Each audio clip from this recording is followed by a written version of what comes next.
Hello दोस्तों। Rama mathematics classes में आपका स्वागत है। आज देखते हैं एक नए वीडियो के साथ जो है भारत का भूगोल। इसमें हम पढ़ेंगे भारत की कृषि, जिसे एग्रीकल्चर इंग्लिश में कहा जाता है। भारत का कृषि है जो है एक मास्टर वीडियो होगा। यहाँ से जितने भी प्रश्न पूछने की संभावना होती हैं वे सभी हम पढ़ेंगे। लेकिन देखिएगा, यहाँ से जो प्रश्न पूछते हैं वो हम लाइन बाई लाइन लिख दिए हैं, हम उसी को देखते हैं। देखिएगा कि भारत में कृषि अर्थात भारत जो है एक कृषि प्रधान देश है। भारत में कौन कौन सी फसल सर्वाधिक मात्रा में उपजाए जाते हैं, इसमें हम देखेंगे देश विदेश एवं राज्य से भी संबंधित। आइए देखते हैं। देखिएगा, देखिए क्या तो भारतीय कृषि, जिसे एग्रीकल्चर ऑफ इंडिया, देखिएगा क्या है तो भारत एक कृषि प्रधान देश है। तो सबसे पहला क्वेश्चन बनता है भारत कैसा देश है, तो एक कृषि प्रधान देश है। ये नॉर्मल क्वेश्चन होगा। देखिएगा आगे जो है भारत की भूमि क्या है, तो भारत की भूमि और विश्व की भूमि, भारत की भूमि और विश्व की भूमि। देखिएगा अगर पूछेंगे कि भारत की भूमि पर कितना परसेंट कृषि कार्य होते हैं, तो 51% कृषि कार्य होते हैं। अगर पूछेंगे कि भारत की भूमि पर वन का विस्तार कितना है, तो 21% है। कितना परसेंट है? 21% है। भारत की भूमि कितना परसेंट बंजर है, तो कितना, तो 24% बंजर है। 24% बंजर है। भारत की भूमि पर 4% चारगाह हैं, चारगाह हैं। देखिएगा 55% कृषि भूमि मानसून पर निर्भर करता है। 55% कृषि मानसून पर निर्भर करता है। तो पूछेंगे भारत में कितना परसेंट कृषि कार्य हैं जो मानसून पर निर्भर करते हैं, तो 55%। लेकिन पूछेंगे कृषि भूमि सिंचाई पर, कृषि भूमि सिंचाई पर 45% निर्भर करते हैं।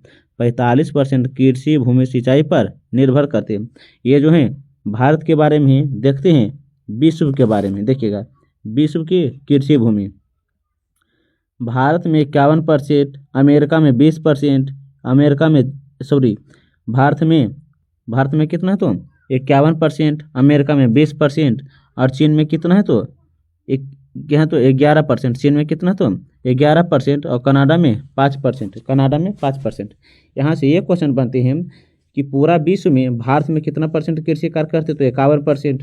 पूरा विश्व में अमेरिका कितना परसेंट कार्य कृषि करते हैं, तो 20%। अगर पूछेंगे पूरा विश्व में चीन कितना परसेंट कार्य करते हैं, तो 11%। अगर पूछेंगे कनाडा, तो 5%। देखिएगा भारतीय किसान जो हैं 60 से 65% खाद्यान्न फसल, 60 से 65% खाद्यान्न फसल हैं, और 30 से 40% जो हैं वाणिज्यिक फसल हैं। कैसा फसल है, तो वाणिज्यिक फसल हैं। देखिएगा आगे क्या है। देखिएगा आगे क्या है, तो प्रथम कृषि विश्वविद्यालय, क्या बोले हैं, प्रथम कृषि विश्वविद्यालय की स्थापना 17 नवंबर 1960 को हुआ।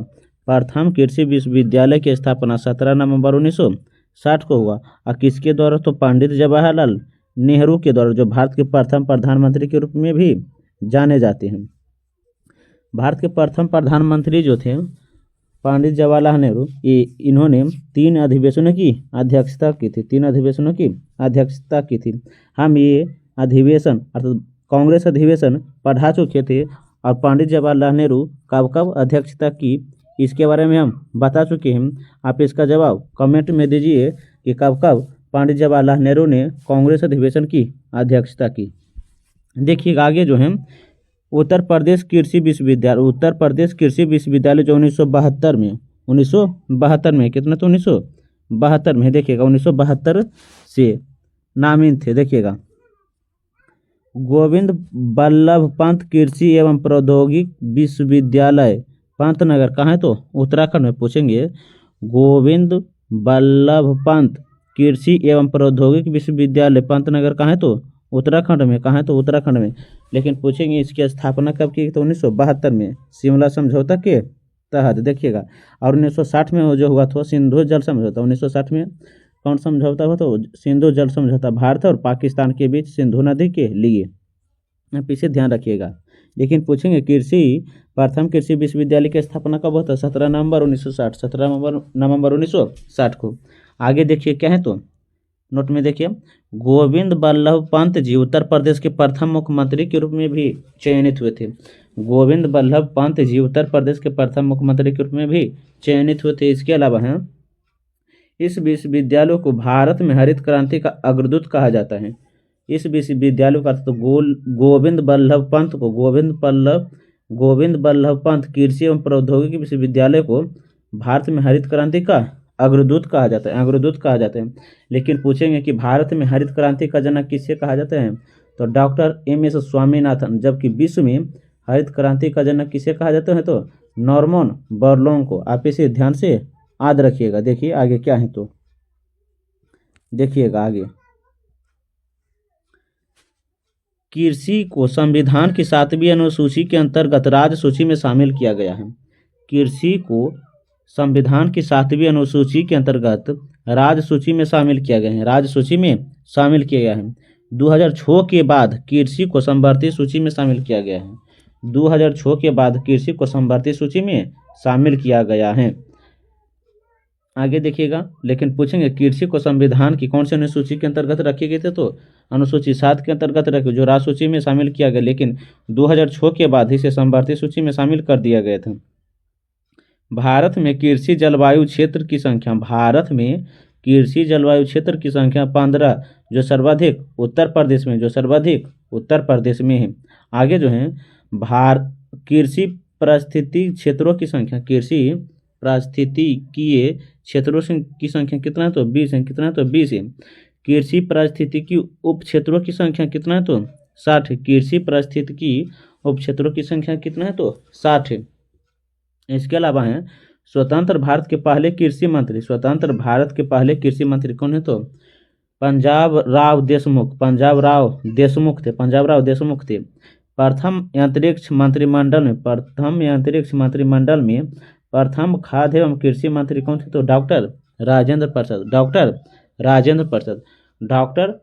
प्रसाद जो थे, संविधान सभा के प्रथम अध्यक्ष एवं अस्थायी अध्यक्ष के रूप में चुने गए थे। और संविधान सभा के लिए 24 जनवरी 1950 को डॉक्टर राजेंद्र प्रसाद संविधान सभा के लिए परमानेंट चुने गए थे। आप इसे ध्यानपूर्वक याद रखिएगा।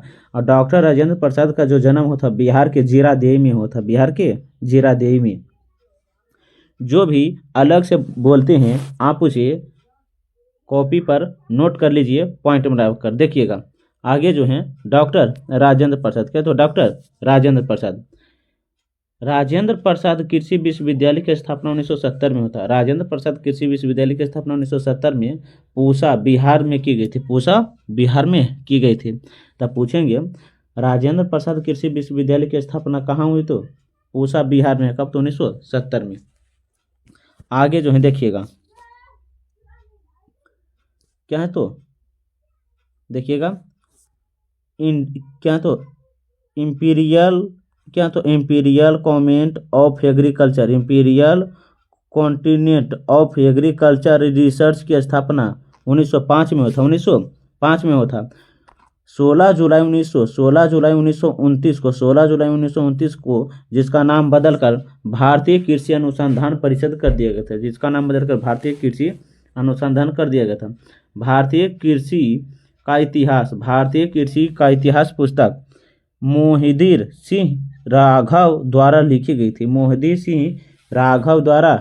गई थी। आप इसे ध्यान से याद रखिएगा। देखिएगा आगे क्या है, तो भारत में फसलों के प्रकार, अर्थात भारत में कितने फसल उपजाए जाते हैं। देखिएगा, जिसमें से पहला है खरीफ फसल। क्या है? तो खरीफ फसल। देखिएगा, इसकी बुआई जून और जुलाई में होती है। इसकी बुआई तो पूछेंगे, रबी फसल की बुआई जून और जुलाई में होता है और कटाई अक्टूबर से नवंबर में हो जाती है। हो जाती है। इसे मानसून काल की भी फसल कहते हैं। रबी फसल को मानसून काल की भी फसल कहते हैं, जिसमें से प्रमुख फसल हैं धान, ज्वार, बाजरा, मक्का, सोयाबीन आदि। तब पूछेंगे रबी फसल के अंतर्गत कौन कौन है? तो धान, ज्वार, बाजरा, मक्का, सोयाबीन आदि हैं। देखिएगा, रबी फसल के अंतर्गत देखिएगा, रबी फसल जो है इसकी बुआई अक्टूबर से नवंबर में होती है और इसकी कटाई मार्च से अप्रैल या कहीं कहीं अप्रैल से मई भी दिया रहता है। देखिएगा, इसे शीत ऋतु की भी फसल कहा जाता है, इसे शीत ऋतु की भी फसल कहा जाता है। आप इसे ध्यान से याद रखिएगा। इसके अलावा हम रबी फसल कौन कौन से देखिए, तो गेहूँ, जौ, सरसों, गेहूँ, जौ, सरसों, चना, मसूर आदि। आप इसे ध्यान से याद रखिएगा। देखिएगा, आगे जो है जायद फसल है। कौन सा फसल है? जो जायद फसल, इसे ग्रीष्म ऋतु की फसलें कहते हैं, इसे ग्रीष्म ऋतु की फसलें कहते हैं। देखिएगा, प्रमुख फसलें हैं तारबूज, खरबूज, खीरा, ककड़ी आदि, ये जो हैं जायदे फसलें हैं। देखिएगा, यहाँ जो है पिक्चर दे दी है कि ताकि समझ में ज़्यादा आ सके। देखिएगा, आगे है क्या, तो चावल अर्थात धान, पूरे चावल के बारे में पढ़ लेते हैं। देखिएगा क्या है, तो इसका वैज्ञानिक नाम चावल के पूछते हैं कि चावल का वैज्ञानिक का नाम क्या है, तो ओराइजा सटाइवा, ओराइजा सटाइवा है इसका क्या नाम है, तो वैज्ञानिक नाम। यह जो है क्या है, तो ग्रेमीनी कुल का पौधा है। तब पूछेंगे चावल किस कुल का पौधा है, चावल किस कुल का पौधा, तो ग्रेमनी कुल का पौधा है, ग्रेमनी कुल का पौधा है। आप पूछेंगे वैज्ञानिक नाम, तो ओराइजा सटाइवा है, ओराइजा सटाइवा है। आगे देखिएगा, संबंधित रोग की धान से संबंधित कौन कौन से रोग होते हैं? खैरा रोग, जस्ते की कमी से धान में जो होते हैं खैरा रोग होते हैं, खैरा रोग होते हैं जो जस्ते की कमी से होते हैं। आगे जो है अंगमारी रोग, प्राणध्वंस रोग होते हैं। धान में अर्थात चावल में गुणसूत्रों की संख्या 24 होते हैं। कितने होते हैं, तो 24 होते हैं, 24 होते हैं। देखिएगा, ए से भरपूर, विटामिन ए से भरपूर चावल का नाम, विटामिन ए से भरपूर चावल का नाम गोल्डन साइस है, गोल्डन साइस है, गोल्डन साइस, यहाँ पे याद रखिएगा। प्रमुख किस्में अर्थात चावल की प्रमुख किस्में है। देखिएगा, जिसमें है बासमती जो यूपी में है, क्या, तो जरीसाल जो है, जरीसाल हैं, सांबा हैं, साकेत हैं, गोविंद है, कावेरी हैं, रत्ना है। ये सभी जो हैं क्या, तो धान की फसलें की किस्में। आप इसे ध्यान से याद रखिएगा। धान की प्रथम बोनी प्रजाति जया है, धान की प्रथम बोनी प्रजाति क्या, तो जया है। आगे देखिएगा, अंतर्राष्ट्रीय चावल अनुसंधान केंद्र मनाली में है, अंतर्राष्ट्रीय चावल अनुसंधान केंद्र कहाँ है, तो मनाली, फिलीपींस। मनाली कहाँ पड़ता है, तो फिलीपींस में पड़ता है। आप इसे ध्यान से याद रखिएगा। आगे क्या है, तो केंद्रीय चावल अनुसंधान केंद्र जो है कटक में है। कहाँ है, तो कटक में। और कटक किस राज्य में है, तो उड़ीसा में। कहाँ है, तो कटक किस राज्य में है, तो उड़ीसा में। आप इसे ध्यान से याद रखिएगा।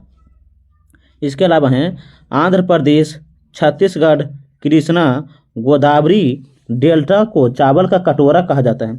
आंध्र प्रदेश, छत्तीसगढ़, कृष्णा गोदावरी के डेल्टा को चावल का कटोरा कहा जाता है। पश्चिम बंगाल में भी भारत के राज्य में सर्वाधिक चावल उत्पादन की जाती है। आप इसे ध्यान से याद रखिएगा। विश्व में वियतनाम को चावल का कटोरा कहा जाता है। लेकिन पूछेंगे विश्व में चावल का कटोरा किस देश को कहा जाता है, तो वियतनाम को चावल का कटोरा कहा जाता है, वियतनाम को चावल का कटोरा कहा जाता है। आगे जो है एशिया महाद्वीपों को चावल संस्कृति के नाम से भी जाना जाता है, एशिया महाद्वीप को चावल संस्कृति के नाम से भी जाना जाता है, एशिया महाद्वीप को चावल संस्कृति के नाम से भी जाना जाता है। आगे देखिएगा क्या है, तो चावल अर्थात धान के बारे में पढ़ते हैं। देखिएगा, चावल चीन की मूल फसल है, चावल जो है चीन की मूल फसल। तो पूछेंगे किस देश की चावल जो है मूल फसल है, तो चीन की है। आगे है चावल के उत्पादन में प्रथम स्थान रखने वाला देश चीन है, चावल के उत्पादन में प्रथम स्थान रखने वाला कौन सा देश है, तो चीन है। भारत में चावल का सबसे ज़्यादा उत्पादन पश्चिम बंगाल में होते हैं। कहाँ होते हैं, तो पश्चिम बंगाल में होते हैं, बता चुके हैं। संसार का पहला बायोटिक चावल कौन है, तो पूसा है। कौन है, पूसा है। लेकिन पूछेंगे बोटी अर्थात बोना, तो क्या, तो जया है। पूसा 16 सुगंध है। चावल में 90% स्टार्च, 8% प्रोटीन और अन्य में आयरन उपस्थित होता है, चावल के लिए 150 से 300 सेंटीमीटर बारिश की आवश्यकता होती है। चावल में 150 से 300 सेंटीमीटर बारिश की आवश्यकता होती है। आप इसे ध्यानपूर्वक याद रखिएगा। भारतीय कृषि से संबंधित जितने भी प्रश्न बनते हैं हम वे सभी फैक्ट लाए हैं जो अलग अलग एग्जामों में पूछे गए हैं और पूछने की संभावना होते हैं। देखिएगा, हम जो भी पढ़ा रहे हैं अगर आप उसे एक बार देख ले तो भूल नहीं सकते। देखिएगा, क्या है तो क्या तो गेहूँ, चावल पढ़ चुके हैं। आगे क्या है तो गेहूँ। देखिएगा, गेहूँ का वैज्ञानिक नाम है टिट्रिकम सटाइवा। टिट्रिकम सटाइवम। टिट्रिकम क्या तो सटाइवम। गेहूँ की बौनी प्रजाति नोरिन है। गेहूँ की बौनी प्रजाति कौन से तो नोरिन 10 थे, अर्थात 10 है। नोरिन 10 है। यह ग्रेमिन कुल का पौधा है। ग्रेमनी कुल का पौधा है। गेहूँ के इसका कुल का पौधा ग्रेमनी कुल का पौधा है। गेहूँ में गुणसूत्रों की संख्या कितना है तो 42 होता है। गेहूं में गुणसूत्रों की संख्या 42 होता है, जबकि चावल में गुणसूत्रों की संख्या बता चुके हैं। इसका जवाब कमेंट में दीजिए, इसके पहले जस्ट बताएं। देखिएगा, लेकिन गेहूं के फसले के लिए 80 सेंटीमीटर बारिश और 10 से 25 सेंटीग्रेड तापमान की आवश्यकता होती है। गेहूं में ग्लूटिन प्रोटीन पाया जाता है। गेहूं में कौन सा प्रोटीन पाया जाता है? ग्लूटिन प्रोटीन पाया जाता है। गेहूं की प्रमुख फसलें हैं पूसा बेकर, यस 420, सोना, कल्याण अर्जुन, MP 400 कितना तो 40,010 है। माइक्रोन है कि तो क्या है? माइक्रोनी है। आप इसे ध्यान से याद रखिएगा। अगर पूरी तरह से आप एक बार ये वीडियो को देख लेते हैं तो भारतीय कृषि से जितने भी प्रश्न बनते हैं अलग अलग एग्जामों में, वहाँ से एक भी प्रश्न नहीं छूटेंगे। देखिएगा, पूसा बेकार प्रजाति का प्रयोग बिस्किट बनाने में किया जाता है। क्या तो बिस्किट बनाने में किया जाता है। आगे क्या तो माइग्रोनी का प्रयोग सूजी बनाने में किया जाता है। माइग्रेनी का प्रयोग माइक्रोनी का प्रयोग सूजी बनाने में किया जाता है। विश्व में सबसे ज़्यादा गेहूं का उत्पादन चीन करता है। चावल और गेहूं का उत्पादन सर्वाधिक किस देश में होता? तो चीन में ही होता है। कहाँ होता? तो चीन में ही होता है। आगे हैं राष्ट्र रोग गेहूं की फसलें से संबंधित है। राष्ट्र रोग गेहूं की फसलें से संबंधित है। भारत में गेहूं और जौ अनुसंधान केंद्र जो है करनाल कहाँ पड़ता है? तो हरियाणा में। किस राज्य में पड़ता है? तो हरियाणा में पड़ता है। इसके अलावा है अंतर्राष्ट्रीय शोध गेहूं केंद्र मैक्सिको की सिटी में।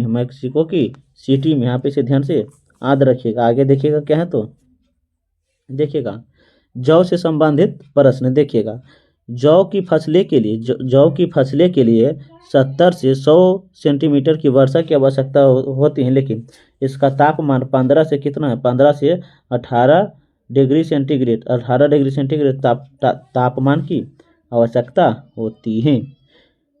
जौ की प्रमुख फसलें हैं हिमानी, ज्योति, कैलाश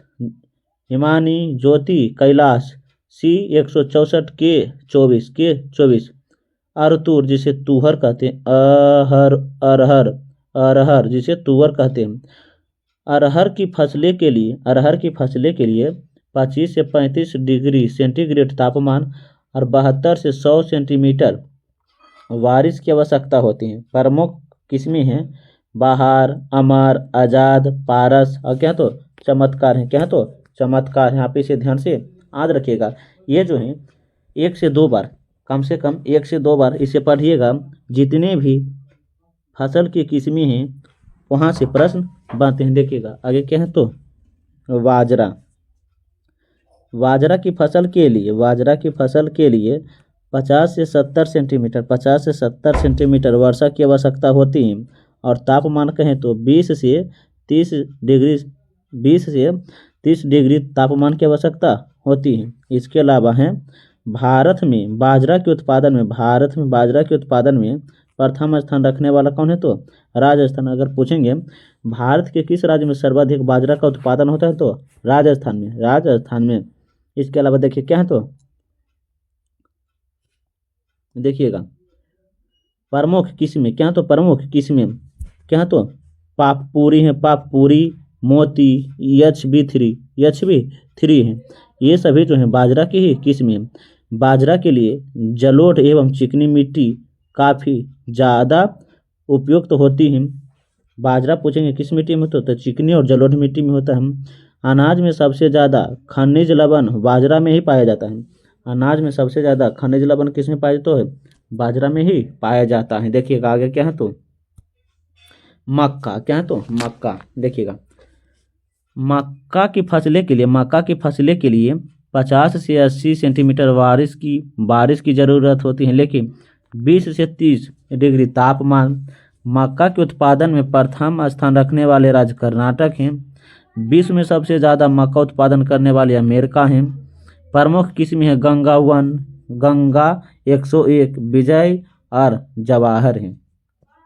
मक्का में 80% कार्बोहाइड्रेट पाया जाता है। मक्का में 80% कार्बोहाइड्रेट पाया जाता है। इसके अलावा है मक्का में जेन प्रोटीन की उपस्थिति होता है। मक्का के लिए नाइट्रोजन युक्त गहरी दोमट मिट्टी की भी उपयोगिता होती है।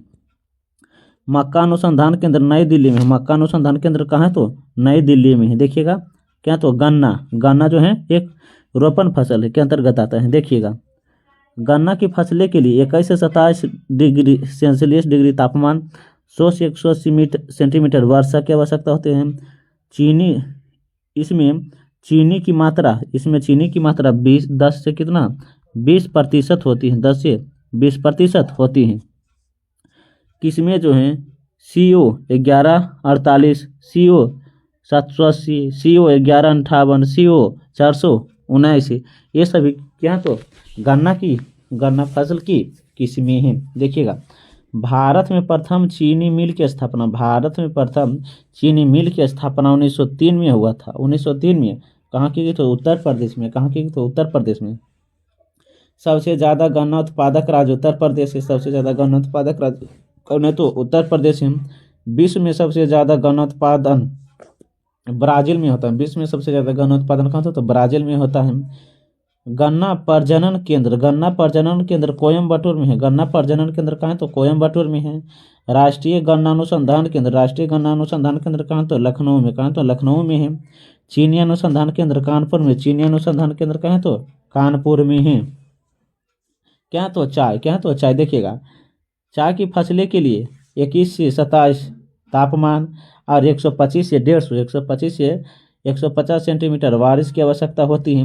भारत में चाय सबसे ज़्यादा असम में होती है। कहाँ? तो असम में होती है। विश्व में सबसे ज़्यादा चाय का उत्पादन चीन में होता है। चाय की प्रमुख किस्में हैं ग्रीन गोल्ड। चाय अनुसंधान केंद्र असम में। कहाँ है? तो असम में।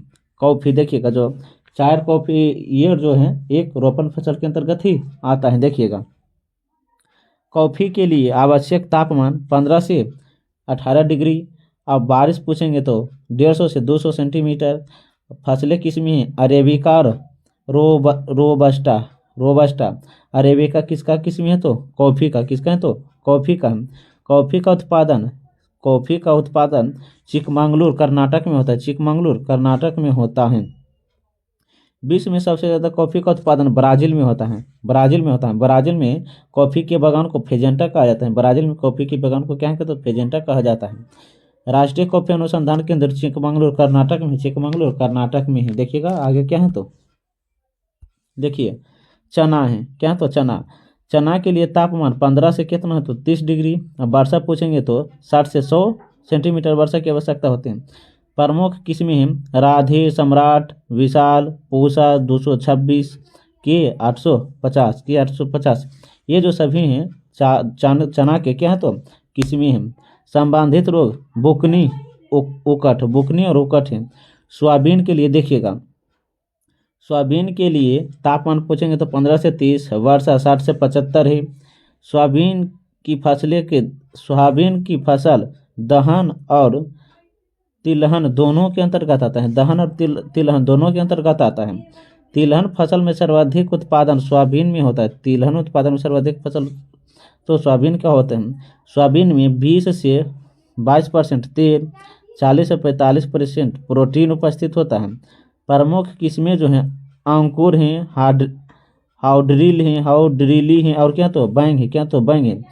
राष्ट्रीय सोयाबीन अनुसंधान केंद्र क्या तो मध्य प्रदेश के इंदौर में है। आप इसे ध्यान से याद रखिएगा। देखिएगा क्या है तो आगे देखिए क्या है तो देखिएगा कपास है। क्या तो कपास जो है रोपण फसल के ही अंतर्गत आता है। कपास के लिए आवश्यक तापमान जो है 21 से 27 है। वर्षा जो 60 से 100 है, 60 से 110 है। कपास में रुई 24 से 43%। प्रमुख किस्में हैं H4, महालक्ष्मी, जयलक्ष्मी, F414 है। कपास की सर्वोत्तम किस्में रेशों की लंबाई 5 सेंटीमीटर से अधिक होती हैं।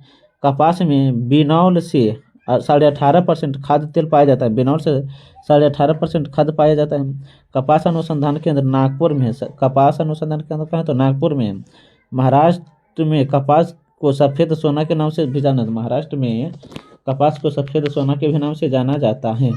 देखिए आगे क्या है तो देखिए पढ़ ली हैं। आगे देखिए तो तिलहन से संबंधित तिलहन की खेती ऐसे स्थान में की जाती है जहां वर्षा और भूमि की उर्वरक क्षमता कम होती है। क्षमता क्या होती है तो कम होती है।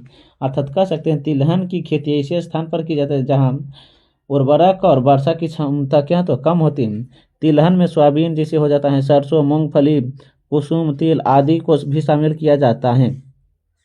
मूंगफली में प्रोटीन की मात्रा लगभग 30% पाई जाती है। मूंगफली में प्रोटीन की मात्रा 30% पाई जाती है। सरसों में पाई जाने वाली एरोसिक अम्ल मानव शरीर के लिए हानिकारक होता है। क्या होता है तो हानिकारक होता है। सरसों में 40 से 50% तेल की मात्रा पाई जाती है। सरसों में 40 से 50% तेल की मात्रा ही पाई जाती है। सरसों में तीखापन आइसोथियोसाइनेट के कारण होता है। आइसोथियोसाइनेट के कारण ही होता है। सरसों अनुसंधान केंद्र भरतपुर में है। सरसों अनुसंधान केंद्र कहाँ है तो भरतपुर में है। सरसों की प्रमुख किस्में वरुण, जय किसान, पीताम्बरी, पूसा गोल्ड, ये सभी क्या तो सरसों की ही किस्म हैं। जो भी हम बता रहे हैं अलग से, अर्थात आप अपने कॉपी पर नोट कर लीजिए और उसे 1 से 2 बार रिवाइज कर लिए, ताकि आप किसी भी एग्जाम में बैठे और यहाँ से जो प्रश्न पूछे गए वो छूट ना सके। देखिएगा आगे हैं कुसुम के तेल का उपयोग वाटर प्रूफ कपड़ों के निर्माण, चमड़े के क्या तो फ्रिजवेशन के लिए किया जाता है। क्या तो फ्रिजवेशन के लिए किया जाता है। सूरजमुखी की फसलें को 1969 में रूस से लाया गया था।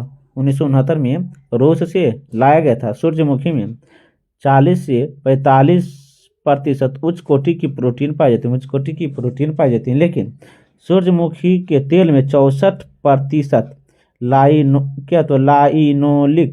लाइनोलिक अम्ल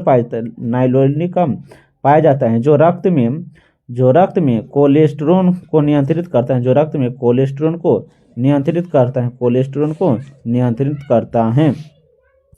ये जो है सभी हैं अति ही महत्वपूर्ण प्रश्न जो हैं लाइन बाई के रूप में है, लेकिन आप इसे 1 से 2 बार पढ़ लीजिएगा। देखिएगा आगे क्या तो केला है। केला मोजैसी कुल का पौधा है। भारतीय कृषि से संबंधित जितने भी फैक्ट बनते थे हम वे सभी ले आए। जहाँ से जितने भी प्रश्न बनते हैं वे अति महत्वपूर्ण ही साबित होगा। अलग अलग एग्जामों के लिए ये अति ही महत्वपूर्ण होंगे। देखिएगा वैज्ञानिक नाम पूछेंगे तो मूसा, क्या तो मूसा पैरामीडिया पैरामीडिसिकिया है, पूसा पैरामीडिसिकिया है। इसकी उत्पत्ति दक्षिण पूर्व एशिया में हुई थी। केला की उत्पत्ति दक्षिण पूर्व एशिया में हुई थी।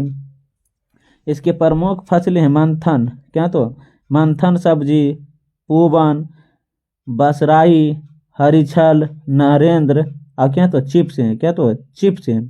प्रमुख रोग सिकटोगा रोग है, मोका रोग है, पनामा रोग है, वंची टॉप रोग है। केला को कृत्रिम रूप से पकाने के लिए इथेनॉल का प्रयोग किया जाता है। केला को कृत्रिम रूप से पकाने के लिए इथेनॉल का प्रयोग किया जाता है। केला अनुसंधान केंद्र चित्री, क्या तो चेन्नई अर्थात चेन्नई में, क्या तो चेन्नई तमिलनाडु में है। आप इसे ध्यान से याद रखिएगा। आगे क्या है तो देखिएगा, आम है, क्या है तो आम है। आम का वैज्ञानिक नाम है मेगीफेरा इंडिका है। यह एक एनाकार्डियेसी कुल का पौधा है। इसकी उत्पत्ति जो हुआ था ईडो बर्मा में हुई थी। इसे फलों का राजा कहा जाता है, आम को फलों का राजा कहा जाता है। भारत का सबसे बड़ा उत्पादक एवं निर्यातक है। भारत का सबसे बड़ा उत्पादक एवं निर्यातक हैं। प्रमुख किस्में हैं आम्रपाली, मल्लिका, सिंधी, बिन गुठली, निरंजन, बेमौसी, नीलम, लंगड़ा, क्या तो लंगड़ा है। आप इसे ध्यान से याद रखिएगा। देखिएगा आगे क्या है तो अमरूद है, क्या तो अमरूद है और पपीता। देखिएगा अमरूद का वैज्ञानिक नाम है सीडियम गुवा जावा। यह मिटरेसी कुल का पौधा है। मिटरेसी कुल का पौधा है। उत्पत्ति स्थान अमेरिका में। इसे गरीब सेब कहा जाता है। प्रमुख किस्में हैं इलाहाबाद सफ़ेद, लखनऊ 49, सहारनपुर, नागपुर बेहद और कोकोनट है। पपीता का वैज्ञानिक नाम किएरिका पपाया है। यह केरिका कुल का पौधा है, केरिकस कुल का पौधा है। इसकी उत्पत्ति उष्ण अमेरिका में होती है। प्रमुख किस्में है पूसा नन्हा, वाशिंगटन, हनीयू, पूसा जेमेस्टी, क्या था पूसा जेमेस्टी। पापेन पपीता के फल का सुखाया हुआ दूध है। पापेन जो है पपीता के फल का सुखाया हुआ, क्या तो दूध है। आगे क्या तो सेब है, क्या तो सेब और आलू है। देखिएगा सेब का वैज्ञानिक नाम माइलियम फ्यूमिला है। माइलियस फ्यूमिला है। यह रोजेसी कुल का पौधा है। उत्पत्ति दक्षिण पश्चिम एशिया। इसे झूठा फलों की संज्ञा दी जाती है। किसे तो सेब को। सेब की प्रमुख किस्में हैं बोनौनी, अम्बरी, रेड्डी, डेफिलिसिया और सुनरी। भारत का सेब का कटोरा किसे कहते हैं? हिमाचल प्रदेश को कहा जाता है। आलू का जन्म पेरू में पुर्तगाल द्वारा भारत में लाया गया था। प्रमुख किस्में हैं कुफरी अलंकार, कुफरी बहार, कुफरी चंद्रमुखी, कुफरी बादशाह, कुफरी नीलिमा। संबंधित रोग झुलासा, अंगोती, अंगमारी, चपेती अंगमारी। आलू अनुसंधान केंद्र शिमला हिमाचल प्रदेश में है। कहाँ तो शिमला हिमाचल प्रदेश में है। ये जो सभी किस्में बताते हैं आप इसे 1 से 2 बार पढ़ लीजिएगा ताकि इससे बनने वाले प्रश्न छूट ना सके। देखिएगा आगे क्या है तो टमाटर है। जन्म स्थान मैक्सिको, पुर्तगाल द्वारा लाया गया था। पुर्तगाल भारत में 1498 में आया था। देखिएगा प्रमुख किस्में हैं पूसा शीतल, पूसा यचवन, हिरन अरुण, पूसा सब्जी, अगुरतला। टमाटर का फटना बोरोन की कमी से, टमाटर का फटना बोरोन की कमी से, टमाटर जो फट जाते हैं तो क्या, तो बोरोन की कमी से। रोग लीफ कर्ल है, लीफ कर्ल है। वायरस जनजाति टमाटर के केचप में प्रयोग होने वाला, टमाटर के केचप में प्रयोग होने वाला रसायन सोडियम बेजोएट है, जो सोडियम बेजोएट है। तंबाकू इसके लिए देखिएगा, तंबाकू इसके लिए जो है 25 से 28 तापमान और 25 से 28 तापमान 50 से 100 बारिश की, अर्थात बारिश 50 से 100 सेंटीमीटर बारिश की आवश्यकता होती है। तंबाकू के बीज में 35% तेल पाया जाता है, तंबाकू के बीज में 35% तेल पाया जाता है। देश में सर्वाधिक उगाए जाने वाले तंबाकू निकोटियन ट्रोबैकम है, ट्रोबैकम है। तंबाकू में निकोटिन पाया जाता है, तंबाकू में क्या, निकोटिन पाया जाता है। राष्ट्रीय तंबाकू में 3.8 से 8% तक होते हैं। केंद्रीय तंबाकू अनुसंधान केंद्र राजमुंदरी में है, केंद्रीय तंबाकू अनुसंधान केंद्र कहाँ, तो राजमुंदरी में है। आगे देखिए क्या है, तो कृषि, भारतीय कृषि की महत्वपूर्ण क्रांतियां देख लीजिए। हरित क्रांति कृषि उत्पादन को बढ़ाने के लिए लागू की गई नीति की, इसके सलाह को उत्पादन बढ़ाने के लिए हेतु उन्नत किस्म की बीजों को आगे बढ़ाया जाना चाहिए। सबसे पहले हरित क्रांति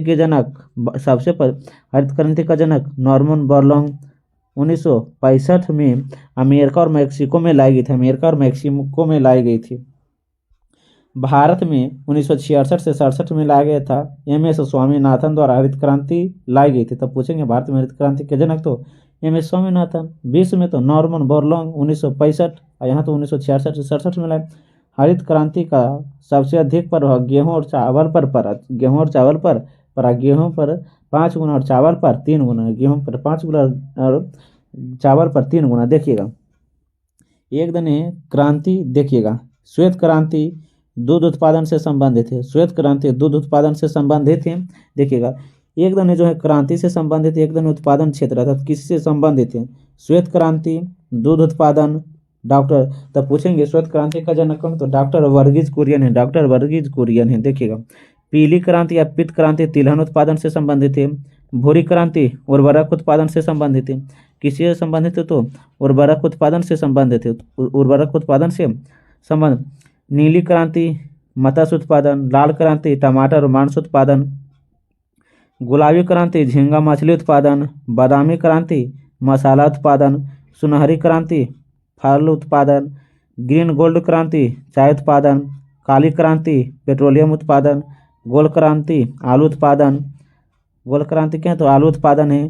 स्वर्ण चतुर्भुज क्रांति NH का विकास, इंद्रधनुष क्रांति सभी को लेकर साथ चलना, सेफ्रॉन क्रांति केसर उत्पादन, खाकी क्रांति चमड़ा उत्पादन, मुख क्रांति मोटेनाज का उत्पादन, व्हाइट गोल्ड क्रांति कपास उत्पादन, अमृत क्रांति नदी जोड़ो परियोजना, गंगा क्रांति भ्रष्टाचार के खिलाफ सदाचार, रजत क्रांति तो अंडा उत्पादन। यहाँ से भी क्वेश्चन अति महत्वपूर्ण ही बनते हैं, और ये जो सभी महत्वपूर्ण फैक्ट हैं आप इसे 1 से 2 बार जरूर देखें, ताकि यहाँ से जितने भी प्रश्न पूछने की संभावना होते हैं वो किसी भी एग्जाम में अगर बैठें तो नज़र में आ जाए, तो वह छूट ना सकें। देखिएगा आगे क्या है, तो आप इसे 1 से 2 बार पढ़ लीजिएगा। देखिएगा आगे क्या है, तो भारतीय कृषि से महत्वपूर्ण उपनाम, देखिएगा एक दिन है कृषि और एक दिन है उपनाम, अर्थात उसका दूसरा नाम। देखिएगा हरा सोना किसे कहा, तो अफीम को कहा जाता है। झूठा सोना पायराइटस को कहा जाता है। फलों का राजा आम को, फलों की रानी लीची को, गरीबों का सेब अमरूद को, गरीबों का फल बेर को, कल्प वृक्ष नारियल को, दलहनों का राजा चना, सूक्ष्म फलों का राजा बेर, वनों का राजा टीका, ईश्वरीय भोजन कोकोआ है। भारत का स्वर्णिम तंतु जूट है। सफ़ेद सोना कपास है। एक पत्ती वाली फसल गगरी है। दलहन दलहनों की रानी टमाटर है। दलहनों की रानी कौन था? तो टमाटर है। सब्जियों का राजा आलू, सब्जियों का राजा आलू है। समशीतोष्ण फसलों का राजा सेब है। 21वीं सदी जोड़ो पेड़ तो नीम है। 21वीं सदी जोड़ो पेड़ तो नीम है। 21वीं सदी फल कौन? तो आंवला है। अमेरिका की रीढ़ मक्का। अद्भुत फसल सोयाबीन। एडमस अंजीर केला। स्वर्ग का सेब केला। गरीब आदमी का दोस्त आलू। गरीब आदमी का दोस्त कौन? तो आलू है।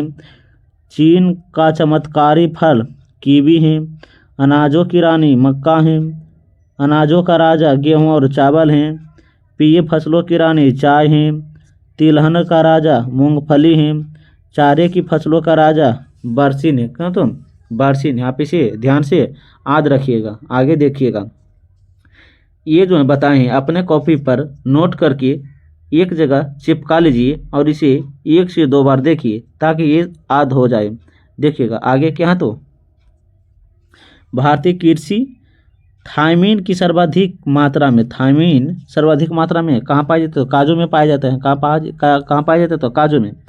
वाणिज्यिक जीरा क्यूमेन के सूखे फल से प्राप्त होता है। कहा तो सूखे फल से। वाणिज्यिक जीरा क्यूमेन के सूखे फल से प्राप्त होता है। वाणिज्यिक दालचीनी सीनेमोमस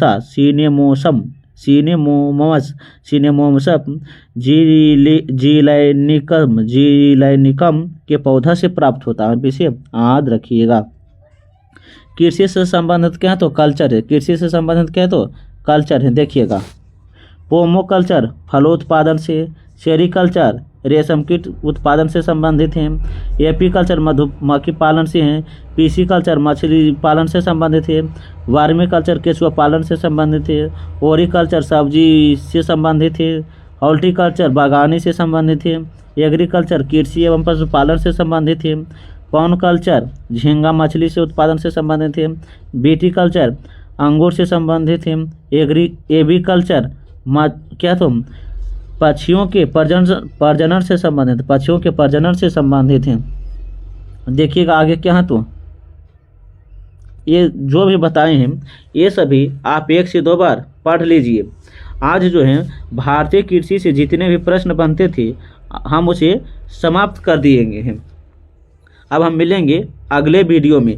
अगर वीडियो अच्छा लगे हैं तो लाइक, सब्सक्राइब और कमेंट करें। आज के लिए थैंक्स।